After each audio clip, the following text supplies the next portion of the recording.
Vamos começar então, pessoal. Boa noite para vocês. Deixa eu pegar o arquivo. Boa noite. Aí, Milton. Aula 5 hoje. Então tá.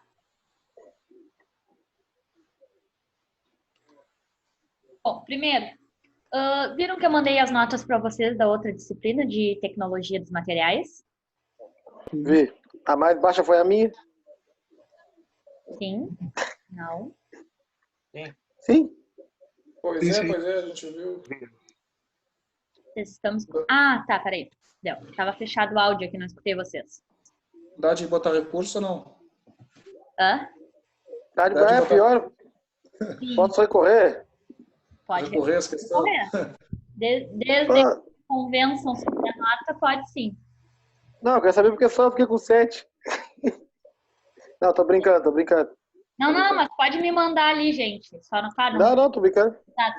mas quem não tiver certeza da nota, só me manda ali separado nota, que aí eu explico separadamente, tá? Não, eu vou aceitar o 7. Eu vou aceitar o meu 7. Vai que tu corrija. Vai que tu corrige de menos lá, não, tá bom? Assim, então, tá bom Não, demais. vai aceitar o 7. Não, Vou vocês partem aceitar, de 10, tá? Vocês partem de 10. Quem tira menos é vocês, não sou eu. Não, por isso mesmo. Por isso, não, mas o que eu reparei que foi um erro bastante comum, tá, gente? Aquela ali de marcar, tá? Referente aos corpos de CCC para CFC, tá? 90% botou que uma barra, né, sofrendo alotropia. O que é alotropia? Eu nem usei esse termo lá, tá? Mas a expressão certa seria alotropia. Deixa eu aceitar o Bruno aqui já, conversa. Tá? O que é alotropia? É quando o material ele sofre uma mudança de fase, que é aquilo que a gente conversou, né? Chegando a uma determinada temperatura, a temperatura de alotropia, o metal passou da fase CCC, né? Que é cúbica de corpo centrado, para CFC, cúbica de face centrada. Tá? Qual é a diferença de um para o outro? A gente viu, né? O fator de empacotamento. Tá? Então, dizia ali, o material muda de fase a 300 graus. Sabendo que o material muda da fase CCC para CFC em 300 graus, o que aconteceria com a minha barra se eu chegasse a uma temperatura de 400 graus? Ou seja, passei um pouquinho a temperatura de alotropia, só para vocês terem certeza que ocorreu aquela mudança de fase, né? Quando a gente aquece o metal, ele sofre dilatação. Concordo que o pensamento seja esse, tá? Desses 90% errado, a maioria botou que diminuiu, que aumentou de tamanho, tá? Alguns botaram que passou da fase sólida para a fase líquida. A 500 graus, o ferro não funde, né, gente? Ele vai fundir lá a quase 1000 graus. Então, essa era uma possibilidade que não existia.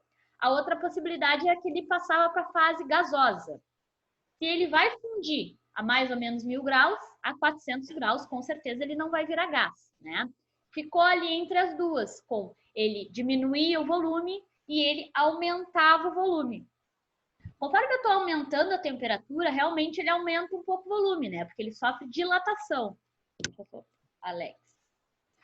Só que a partir do momento que ele sofre uma mudança de fase de CCC para CFC, né? O que impacta isso? Muda o fator de empacotamento. O fator de empacotamento de uma fase CCC é menor, tá? Que o fator de empacotamento da fase CFC, tá? O que é o fator de empacotamento? A gente falou muito sobre isso. É o quanto aquele corpo, né, ocupa de espaço. Ou seja, aquele que tem um fator de empacotamento menor, ele tem mais espaços vazios. E aquele que tem um fator de empacotamento maior, ou seja, ele está mais empacotado, ele tem menos espaços vazios, tá? Então, quando ele muda da fase CCC para CFC, na temperatura, né, de alotropia, quando eu passo, o metal ele contrai, ele diminui de tamanho. A gente falou isso em aula, né? Que ele vai dilatando, dilata um pouquinho, mas quando chega na temperatura de mudança de fase, ele contrai, ele diminui de tamanho. E a grande maioria botou que ele aumentava de tamanho, tá? Essa foi a questão, assim, que mais aconteceu erro ali, tá? Mas, em geral, eu acho que vocês saíram muito bem, tá? Essa era de marcar as discursivas. Quase todo mundo se saiu muito bem, tá? Alguns erraram também nos exemplos de baixo, médio e alto carbono, né? Que a gente conversou bastante ali. Tinha que numerar, né? Tinha exemplos práticos e do lado lá, baixo, médio e alto carbono. Aí os exemplos eram carcaças de carro. Carcaças de carro, gente, são feitos com baixo, médio ou alto carbono? Médio.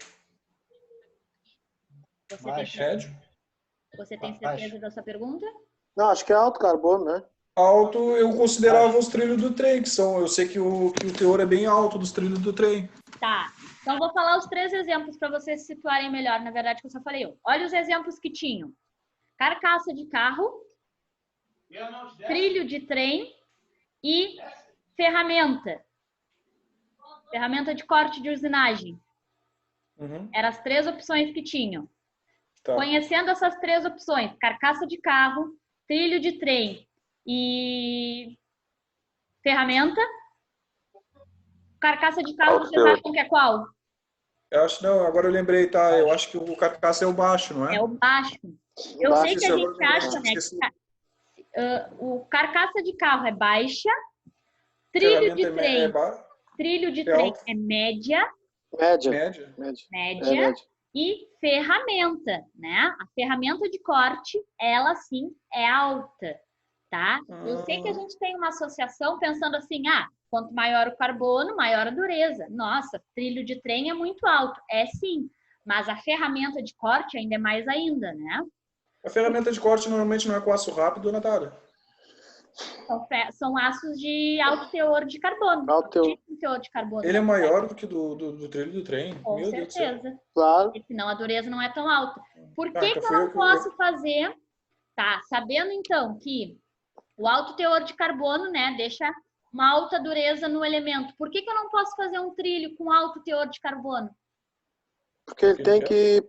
Por causa das vibrações dele, né? Por causa das vibrações. Ele É. teria uma dureza muito alta, mas o trem, né, ele proporciona vibração. Os aços com alto teor de carbono, eles não suportam vibração, eles são extremamente duros, mas eles também são frágeis, né? É que nem a ferramenta de corte, ela é capaz de cortar, né? Ela usina. Só que quando a gente deixa cair no chão, ela praticamente se esfarela, né? Então eu não conseguiria empregar no trilho de trem justamente por causa da vibração, tá? Então aquilo ali justamente é para a gente tirar essa visão que a gente tem, porque realmente o trilho do trem é um metal muito duro, mas ainda assim é médio. O alto teor de carbono é usado especificamente assim, ó, em que eu quero alta dureza, mas consequentemente eu tenho alta fragilidade. Não consigo utilizar ele em muitas aplicações justamente porque na mecânica, né, quase todo componente mecânico gera vibração. Então, ele é pouco resistente à vibração. Então, eu acabo não conseguindo implementar ele, tá? Basicamente, foram essas duas aí. E as excursivas saiu todo mundo bem. Mas, caso queiram separadamente, tá? Vocês estão sempre livres para conhecer a prova de vocês, saber qual errou, qual acertou, tá? Só me chame ali, quero entender minha nota. Eu vou lá, falo para vocês, tá? Porque aí tá lá separadinho. Depois disso, nem quero mais passar vergonha. Não. A gente tá aqui para aprender, né? Se soubessem tudo, podia fazer só a prova lá no final do curso, né? Precisava assistir as minhas aulas, né? Vamos lá, então. Todo mundo recebeu suas notas, tá? Porque como são vários, vão mandando uma foto atrás da outra, eu procuro todo mundo, mas corro o risco de passar alguém ali, tá? Mas acho que não. Como eu mandei as notas e ninguém me mandou lá, eu não tenho a minha nota, então acredito que eu tenha corrigido de todo mundo, tá? Caso contrário, se pronunciem, né? Se 7 não roda, tá bom pra mim, então. Não, a média da escola é 6. Não, a mira é sempre no 10. A gente tem que focar no 10. Tá? Pô, dessa vez eu mirei no 10, só que eu tava o 7 mais pronto. Então tá, gente. O segundo trabalho que vocês me mandaram e podem me mandar até hoje, final do dia, eu vou ir recebendo até o final do dia, não toquei ainda, tô esperando terminar de receber. Mesma coisa, final de semana eu mando pra vocês, tá? Durante a semana fica complicado de conseguir corrigir, mas final de semana eu tiro de novo e mando as notas para vocês de novo. Eu até te comentar uma coisa, Natália. Naquela tua verdadeira ou falso lá nesse coisa, eu acabei botando a letra C, viu? De botar V ou F. Não tem problema? Tinha que botar V ou F ali. Aí como eu tava olhando o exercício e acabei, disse, não vai ter como responder. Eu não vi que tinha como responder com V ou F. Aí eu coloquei por letra ali, não tem problema nenhum. Vamos analisar, né? Eu não tô me lembrando da questão exata. Se eu digo V ou F, tu me bota é a pressa. Eu ia dizer, não, se é V ou F, botar C fica complicado. Era a pressa mesmo. Tá, não, mas vamos analisar. Eu reparei bastante que vocês, não sei se foi a pressa no outro trabalho, tinha que marcar a opção, né? Era até isso que eu comentei com você, do CCC para CFC. Aí as opções eram 1, 2, 3 e 4. Mais de um me mandou B, C, D. Eu tentei seguir na mesma lógica ali, né? Tipo, A é 1, B é 2, C é 3, mas não consegui acompanhar muito, porque as opções eram 1, 2, 3 e 4. Eu recebi B, C, D. Eu disse, peraí, tá? Então, levei nessa lógica. Achei que o 1 era o A, o 2 era o B. Tentei acompanhar ali, tá? Mas se atentem a esses detalhes, né, gente? Não sei se alguém tem um intuito aí Depois do técnico, vocês podem prestar concurso no nível técnico, né? Aí, às vezes, por causa de um desatento ali, em vez de marcar B, marca 2, pô, perde uma questão, né? Então tem que ter uma atenção aí. Então tá, choradas pitangas, vamos começar a nossa aulinha de hoje. Então, nós falamos sobre elementos de fixação e nós falamos sobre elementos de apoio, tá? Hoje a gente vai começar a falar dos elementos elásticos, né? Mais conhecidos como molas, mas na nomenclatura a gente cita ele como elementos elásticos. Vou espelhar minha tela para vocês aqui. Eu não sei se é a minha internet ou se é o meu computador. Hoje ele está meio que travando, tá? Então, se começar a travar muito, por favor, me avisem. Mas eu acho que é o computador.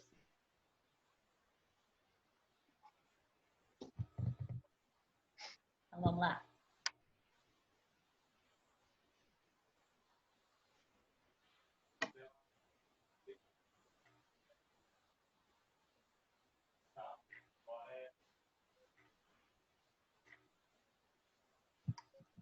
Bom, vamos falar então hoje de elementos elásticos, né? E o que a gente vai conversar um pouquinho é uma introdução ali, da onde a gente implanta, então, esses elementos elásticos, tá? Opa, tá inclinação, pra mim tá ruim. Deu. As molas, né, como a gente pode ver nesse problema, tem uma função muito importante, né? Por isso elas servem, são estudadas, né, em 3 módulos mais ou menos, né? São diversas as funções das molas, né? Observe, por exemplo, uma ilustração bem simples ali. Ela serve como trampolim, né? E também permitem, então, o impulso ali do salto. Mas a mola, assim como o parafuso, que a gente viu que tem mais de uma função ainda, que a gente conheça mais a função de fixação, ele também promove o deslocamento, né? Peças fixas entre si, com elementos elásticos, né? Podem ser deslocadas sem sofrer alterações. Então, elas facilitam também a flexibilização entre elementos, tá? Assim, as molas são muito usadas como componentes de fixação elásticos, tá? Sofrem deformações quando recebem a ação de alguma força, mas voltam, né, ao seu estado normal, à sua geometria inicial, no repouso ou quando essa força é cessada. As uniões elásticas, então, são usadas para amortecer choques, né? Materiais mecânicos, normalmente, não têm alta resistência a choques ou impacto, e a mola, então, entra aí nesse campo para reduzir esse tipo de impacto, tá? Ela absorve a vibração, na verdade. Não é que ela previna, ela absorve e dissipa, né, no corpo a vibração. Com certeza, né, conhecemos vários exemplos onde se utiliza as molas, né? E aí a gente vai falar um pouquinho sobre os tipos e formas de uso. As molas são usadas principalmente no caso de armazenamento de energia, tá? Amortecimento de choques, distribuição de cargas, limitação de vazão, preservação de junções e contatos, tá? O que a gente fala quando a gente está falando armazenamento de energia, tá? Nesse caso, as molas são utilizadas para acionar mecanismos, né, de relógios, de brinquedos, de retrocesso de válvulas e de descarga de aparelhos, por exemplo, né? Então, ela sofre uma deformação e ela, quando volta ao seu estado original ali, ela pode, então, acionar os mecanismos. Sobre o amortecimento de choques. Espera aí que tem algum colega me chamando aqui. Não sei se não está conseguindo entrar em aula. Não. Amortecimento de choques, né? As molas amortecem choques em suspensão e para-choques de veículos, por exemplo. Em acoplamento de eixos e na proteção de instrumentos delicados e sensíveis, tá? As molas, então, têm essa capacidade de receber o impacto, né, e dissipar ele ao longo do corpo, né, com uma performance muito melhor que os mecanismos de outra geometria, como por exemplo barras. Sobre distribuição de cargas, quando eu uso a mola, né, elas distribuem cargas em estofamentos, né? Exemplos bem simples, em colchões, em estrados, né? E em camas de veículos. Né? Então, tem a capacidade de distribuição da carga, que normalmente é uma força-peso, né? Que se distribui ao longo das molas, então. Ela pode servir também como limitação de vazão.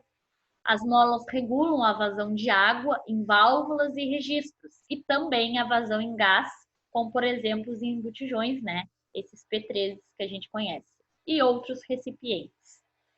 Ela também pode ajudar na preservação de juntas ou de contatos, quando eu tenho elementos mecânicos, né? Nesse caso, então, a função da mola é de se preservar, né, aquelas peças articuladas, alavancas de contato, vedações, que estejam em movimento ou sujeitas a desgaste, né? Ainda, as molas têm a função especial de manter o carvão de um coletor sob pressão, né? Constantemente pressionado, por exemplo.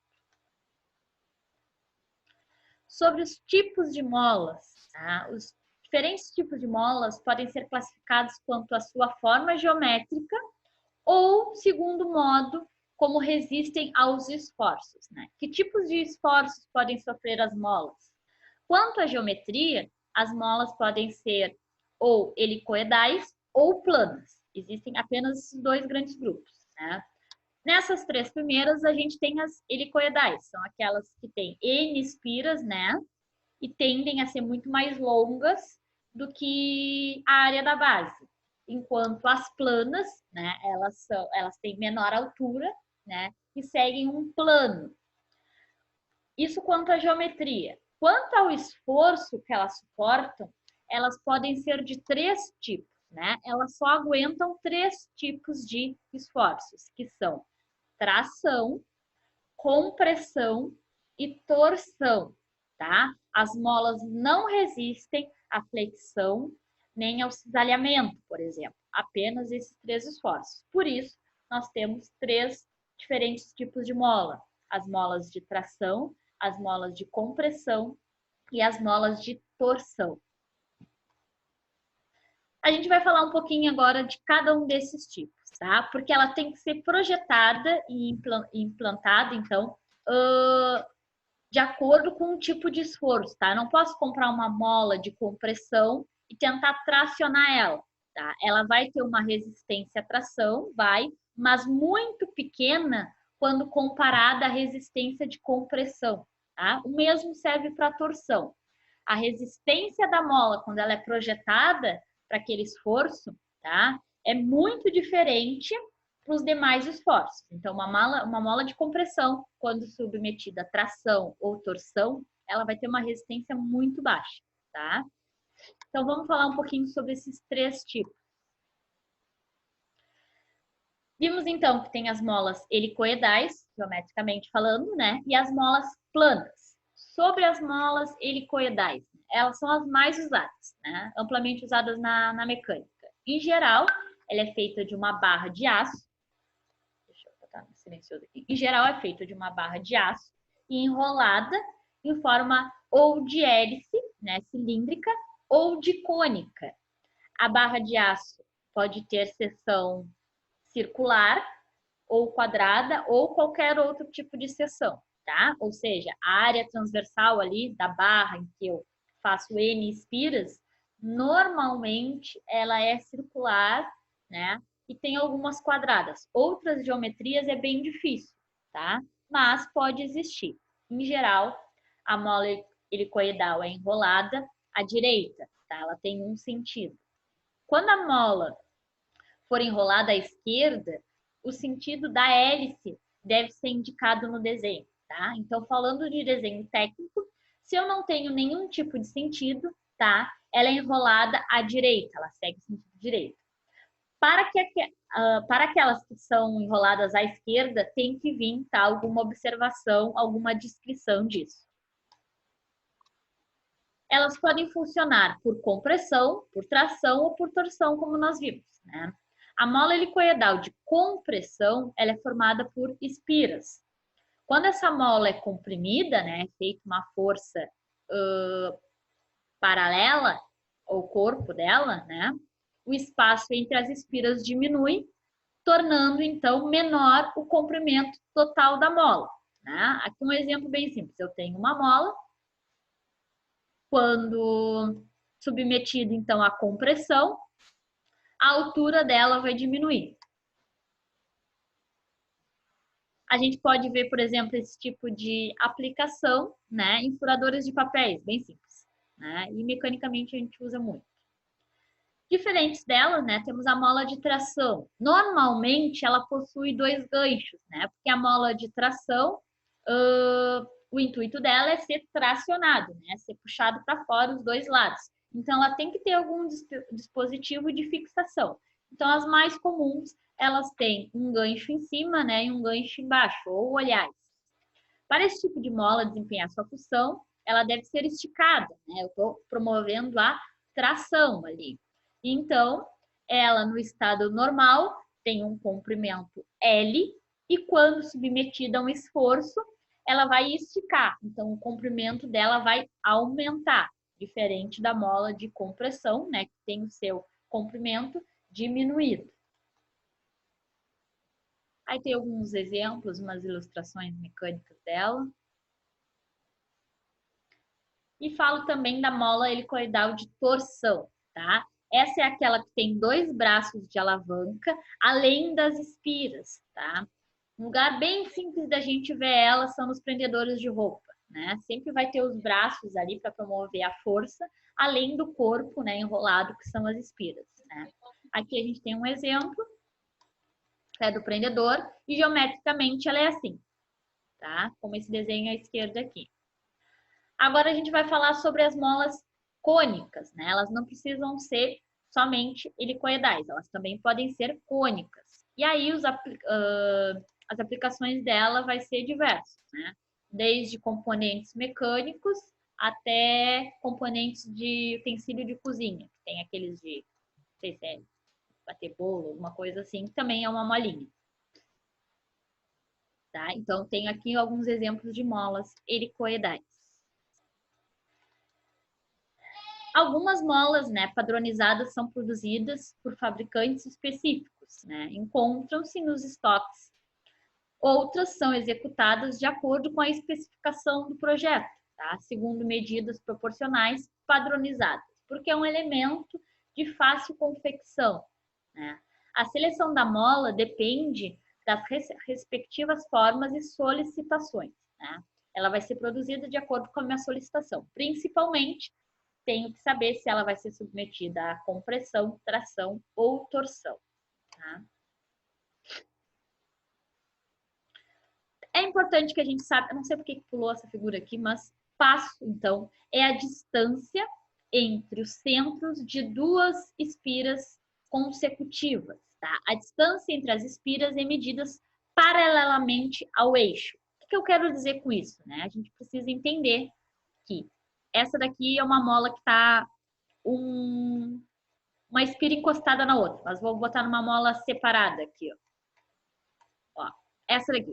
A gente precisa saber, então, que no caso de molas, passo é a distância entre o centro da espira. Vamos ampliar aqui, ó, como se fosse essa primeira espira. O centro dessa espira até o centro da espira seguinte, tá?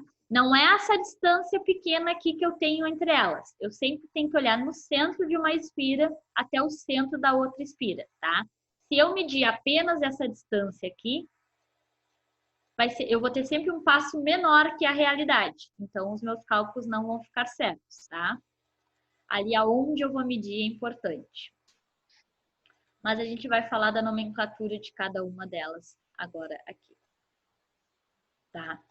Essa aqui, então, é uma mola helicoidal. Quais são as características dessa mola? Essa daqui é uma de compressão cilíndrica. Eu tenho DE, que é este aqui em cima, que é o diâmetro externo.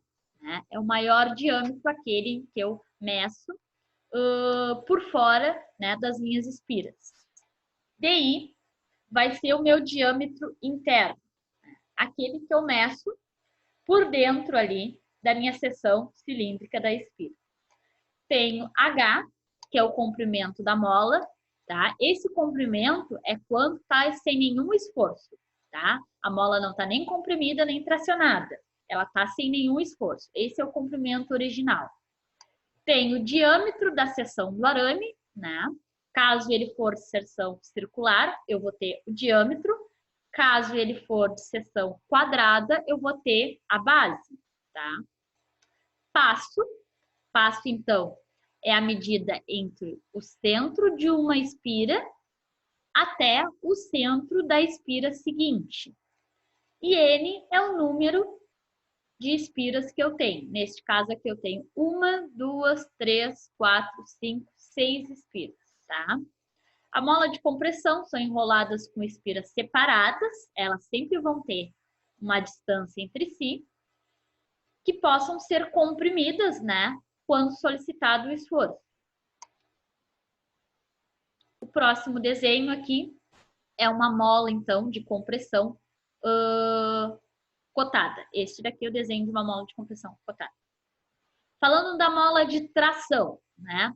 Os diâmetros vão ser a mesma coisa. D vai ser o diâmetro externo, né, medido por fora da mola.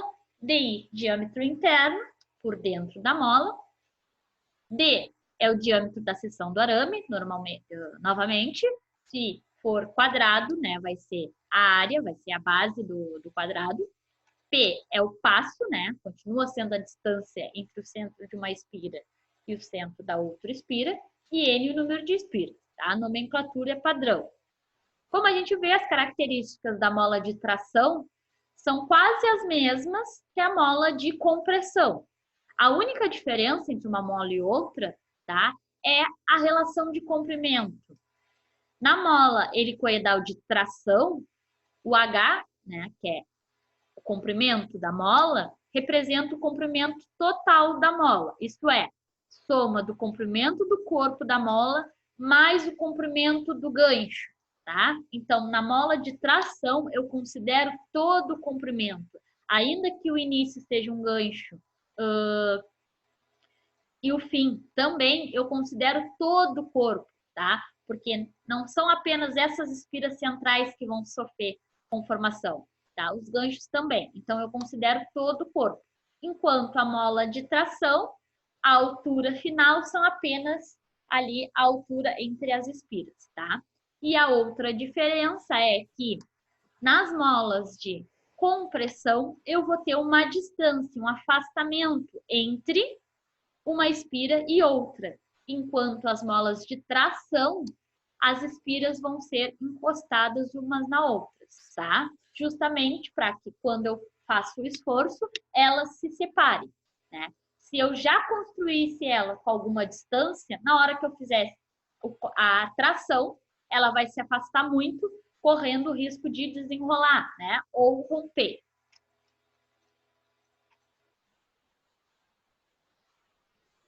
Sabendo, então, que eu tenho aqueles tipos ali de molas helicoidais, eu também tenho as molas cônicas, né? As molas cônicas, elas podem ser de seção circular ou de seção retangular. Não necessariamente são feitas, né, de arames cilíndricos. Podem ser uma seção retangular também, tá? Nesse tipo de mola, então, de seção circular e cônica, a altura é o comprimento total da mola. Diâmetro maior da mola, então vai ser o diâmetro da base, tá? Da base e externo, vai medir por fora da mola. Vou ter o diâmetro menor, tá? Vai ser o início da mola, também medido pela forma externa, tá? E não interna, como a gente media antes. P é sempre o passo, a distância entre o centro de uma espira e o centro da próxima espira. N é o número de espiras, novamente, e D, o diâmetro da seção do arame. Visto, então, a mola cônica de seção circular, eu também tenho a mola cônica de seção retangular, tá? H, então, é o comprimento, a altura total. da minha mola. dm é o diâmetro maior da mola, é o diâmetro medido por fora, pelo lado externo, né, da base da minha mola. dm minúsculo é o diâmetro externo, só que do início da mola. P, novamente, o passo, N, o número de espiras. Só que dessa vez eu tenho também o E, que é a espessura da seção da lâmina, né? A espessura da lâmina que eu posteriormente fiz as espiras. E A é a largura da seção da lâmina, né? Como eu estou trabalhando com uma seção retangular, eu vou ter uma altura e vou ter uma base. Então, a espessura vai ser E e a altura da lâmina vai ser H. Em lugar do diâmetro do arame D, a mola circular, né? A mola de seção retangular apresenta outras características. Quando ela é circular, eu vou ter apenas um diâmetro. Quando ela é retangular, eu vou ter espessura e altura da lâmina. E quando ela é de base quadrada, né? A espessura vai ser a mesma que a largura. Então, eu vou ter apenas um valor ali de base.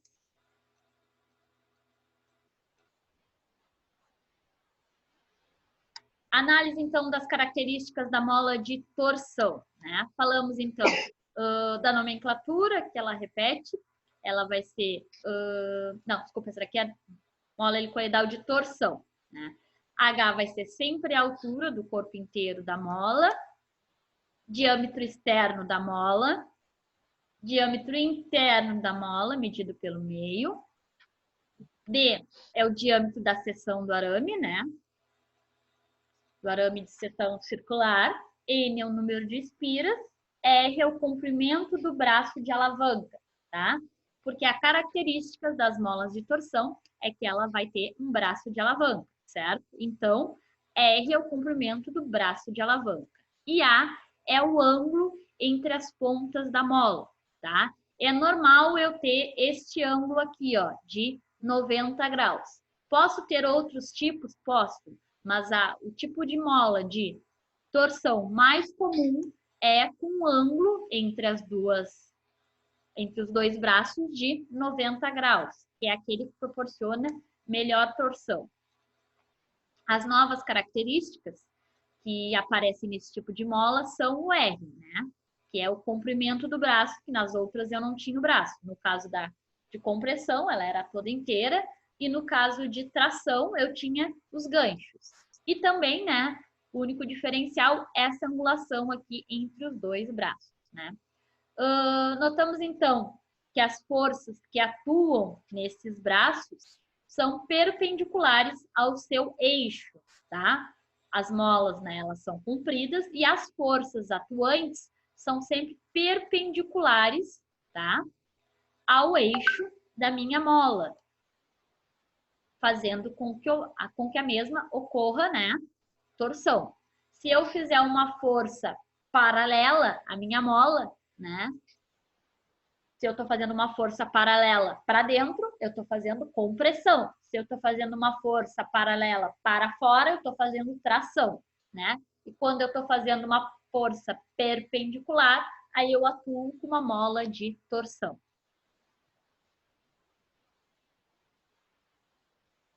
Vimos, então, as molas helicoidais. Vamos falar das molas planas, né? As molas planas são feitas de um material plano ou de fita, tá? Elas podem ser simples, pode ser do tipo prato, do tipo feixe de mola e do tipo espiral também, tá? Esse aqui é um tipo de mola plana simples. Esse aqui é um tipo de mola prato, tá? Esse aqui é um feixe de molas, tá? A gente usa esse elemento em caminhão. E o tipo de mola espiral, né? Observamos, então, que a mola plana simples, ali, esse tipo de mola é empregado somente para algumas cargas. Em geral, né? Essa mola é fixa numa extremidade e ela tem a outra extremidade livre. Quando sofre a ação de uma força, a mola é flexionada na direção oposta, né, da minha força exigida ali. Vejamos agora o tipo de mola prato. ela tem a forma de um tronco, de um cone, com paredes, né, de seção regular. Elas funcionam associadas entre si. Normalmente eu uso mais de uma, vou associando elas entre si. O arranjo desse tipo de molas nas colunas dependem, né, da necessidade que eu vou aplicar a minha força. Né? Quanto maior a força, maior a flexibilização, maior o número de molas pratas que eu vou associar. Tá? Elas podem ser tanto associadas no mesmo sentido, que é quando eu quero uma maior resistência mecânica, ou elas podem ser acopladas no sentido alternado. Eu tenho uma menor resistência mecânica. Em contrapartida, eu tenho uma maior flexibilidade, né, do meu componente, porque ela vai ter uma capacidade de flexionar muito maior do que quando elas são associadas no mesmo sentido.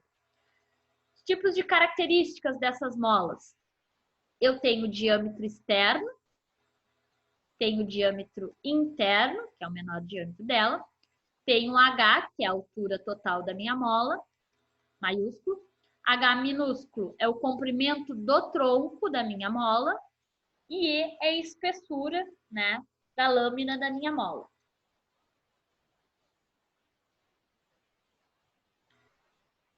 O feixe de molas, né, ele é feito de diversas peças planas de comprimento variável, moldadas de maneira que fiquem retas sobre a ação de uma força. Né? Então, elas têm uma inclinação natural e quando é feita a força, tá?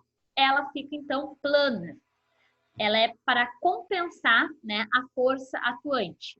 No final, né, vamos conhecer um pouquinho da mola espiral. Essa mola espiral tem uma forma de espiral ou de caracol. Tá? Em geral, é feita de uma barra ou de uma lâmina retangular. A mola é enrolada de tal forma que todas as espiras ficam concêntricas, né, entre si.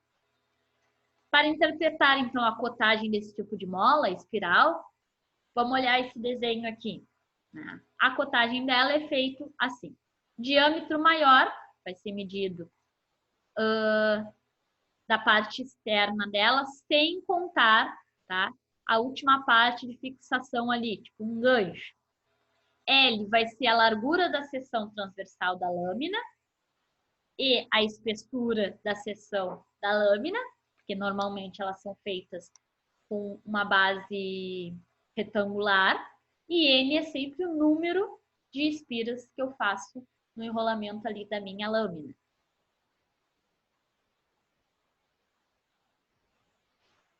A apresentação das molas, então, dos desenhos técnicos de cada uma é normalizada, né, pela ABNT.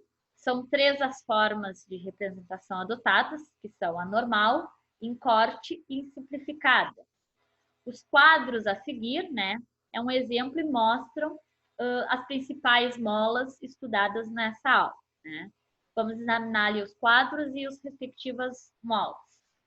Notamos também a representação normal, as espiras são desenhadas de modo como as vistas são feitas pelo observador. Tá? Sempre que eu tenho o desenho de modo que a vista é observada pelo observador, é como se fosse uma visão frontal da minha mola ali. Já nas representações simplificadas, as espiras são representadas esquematicamente, né, por meio de linhas. Vamos dar uma olhada aqui nas minhas molas, tá? Então, elas sempre vão vir, vou dar um zoom aqui, em 3 visualizações, no jeito normal. Natália, Oi? Natália, eu acho que o Isaac tá tentando entrar lá na sala, tá? Peraí. Ó, Isaac, Jefferson. Isaac. Anotei aqui. Desde cedo a plataforma tá dando algum problema.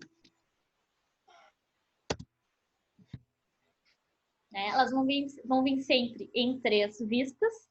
São elas a normal, a em corte e a simplificada, né?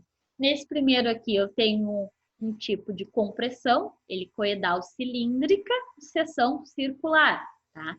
Então, vejo ela de forma normal. O corte seria para ver ela internamente, e a simplificada, ela é sempre por meio de linhas apenas, tá? No segundo exemplo, eu tenho uma compressão helicoidal cilíndrica de seção retangular, né?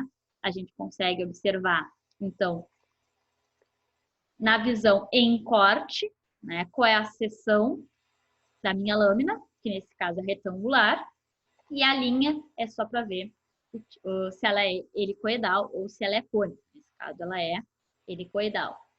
Tem o tipo de compressão helicoidal cônica de seção circular, né? Então, a primeira vista normal, a segunda vista em corte, eu consigo observar, então, qual é a seção da minha lâmina. E, através das linhas, eu consigo observar que ela é cônica. Tenho a de compressão helicoidal cônica de seção retangular, né? Vista normal, vista em corte, consigo observar aqui, então, a minha seção, a minha espessura da lâmina e a altura da lâmina. E no desenho de linhas, consigo observar, então, que ela é cônica de seção retangular. Tenho a cilíndrica de seção circular, né? Uma mola de tração, a mais comum que nós temos. Pelo desenho, conseguimos observar a seção circular, né? E o desenho em linhas, que ela é de tração. Tenho a de torção, que sempre vai apresentar dois braços, né? Normalmente a 90 graus entre si, para proporcionar melhor esforço de torção. Normalmente também de seção circular. Tem um exemplo de mola prato único e outro de mola prato, né? Associadas. Quando elas são associadas no mesmo sentido, que é quando eu quero uma maior resistência mecânica, e também associada em sentidos opostos, né? Que é quando eu quero uma maior flexibilidade. Tem um exemplo de mola espiral, né? A mola espiral, ela não vai ter, né, uma imagem de corte. Porque se eu cortar ela, eu vou enxergar exatamente a mesma figura, né? Então, ela não tem uma imagem de corte.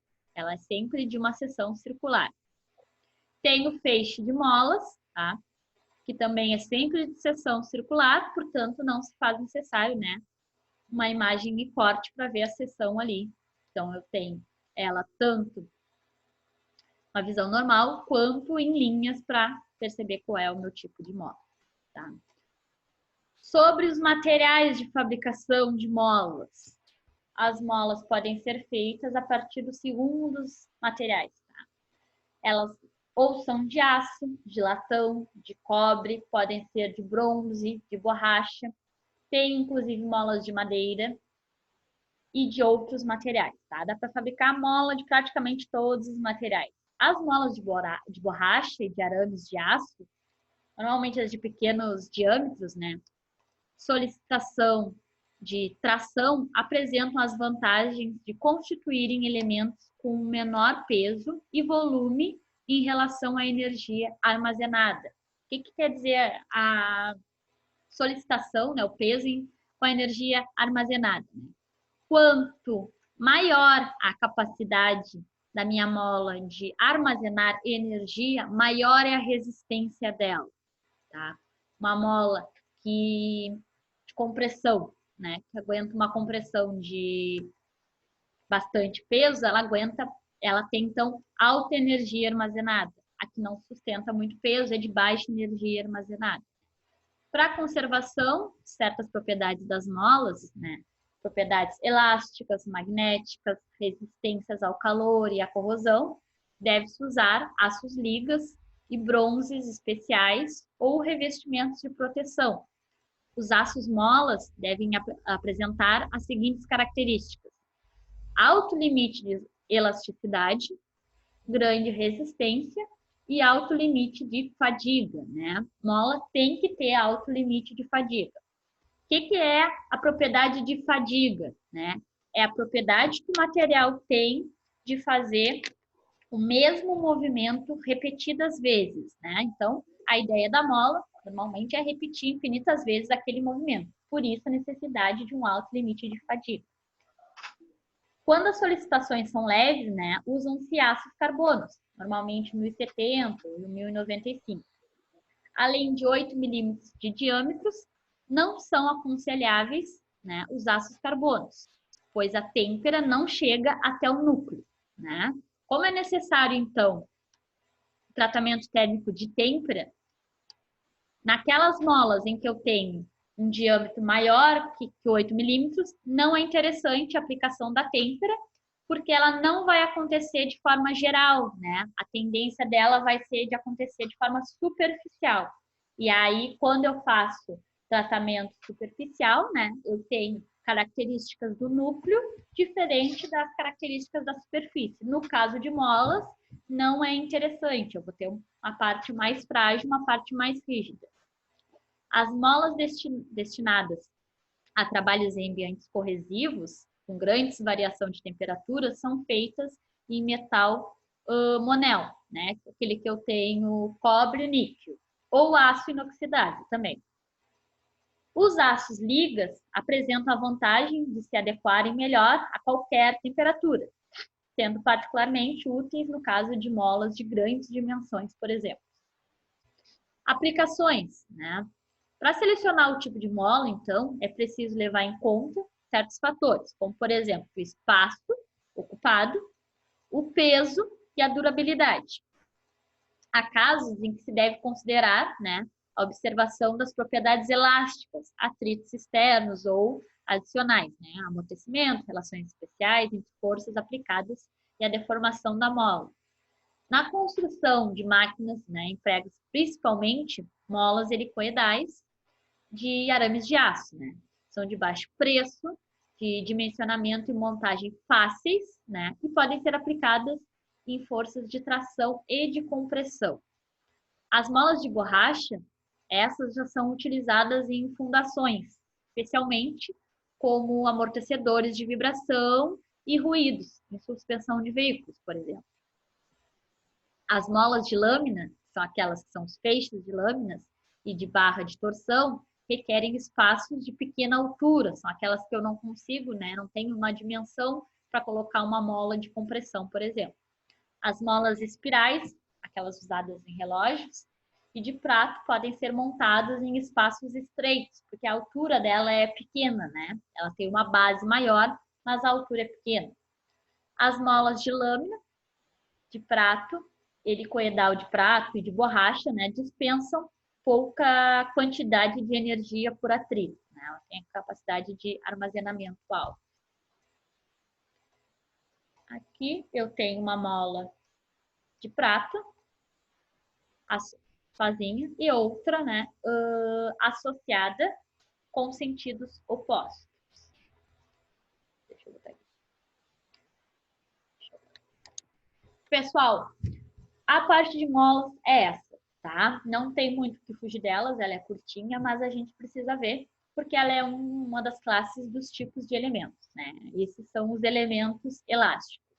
Então, basicamente, a gente seleciona ela pelo esforço, né? Que vai ser compressão, tração ou torção, né? E o tipo de material, e se ela vai ser helicoidal ou cônica, vai depender, então, da minha aplicação, né? As mais comuns são as helicoidais. Em outros tipos de aplicações mais específicas, principalmente quando eu tenho requisito espaço, né? Eu utilizo, por exemplo, as planas. Elas têm uma base maior, mas uma altura menor. Mas 90% das molas utilizadas são as helicoidais. Alguma dúvida sobre essa parte de molas? Não, aqui é tranquilo. Tranquilo, gente? Então, por hoje é só. Hoje vamos acabar mais rapidinho, tá? Mas para a gente não misturar os assuntos, porque amanhã a gente começa outro assunto, essa parte de introdução de elementos elásticos, que é mais curtinho, tá? Então, amanhã a gente começa num assunto novo e dá sequência até o final da semana. Certo? Então, boa noite Tá, gente. todos. Boa noite para vocês. Cuide. Boa noite. Falou. Boa noite. Falou, Zadar.